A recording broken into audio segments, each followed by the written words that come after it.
اگر کوئی شخص اپنی بیوی سے ایک ہی رات میں 2 مرتبہ جماع کرتا ہے تو کیا دوسرے جماع سے پہلے غسل کا کرنا ضروری ہے یا ایک ہی غسل پر اکتفا کرنی چاہیے؟ ناظرین، ایک اہم مسئلہ آپ کے سامنے عرض کر رہا ہوں اور ایک حدیث آپ کے سامنے عرض کروں گا۔ عن ابی سعید الخدری رضی اللہ تعالی عنہ قال قال رسول اللہ صلی اللہ علیہ وسلم اذا اتى احدكم اهله ثم اراد ان يعود فليتوضأ بينهما وضوءا۔ حضرت ابو سعید خدری رضی اللہ تعالیٰ عنہ سے روایت ہے، رسول اللہ صلی اللہ علیہ وسلم نے فرمایا،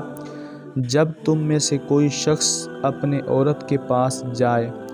اور فارغ ہو کر پھر دوبارہ جانے کا ارادہ کرتا ہے تو دونوں کے درمیان وضو کرے، کیونکہ نہانا واجب ہے عبادت کے لیے،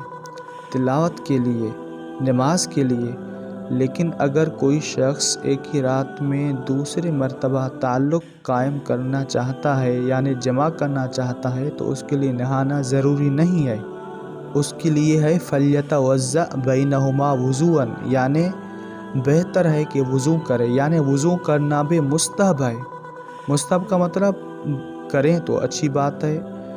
اگر نہیں کرے وضو تبھی گناہ نہیں ہوگا۔ تو ناظرین، خلاصہ یہ ہے کہ 2 مرتبہ کرے یا 3 مرتبہ ایک ہی رات میں کوئی تعلق قائم کرے اپنی بیوی سے تو غسل ایک ہی ہوگا، کیونکہ نہانا واجب ہے عبادت کے لیے۔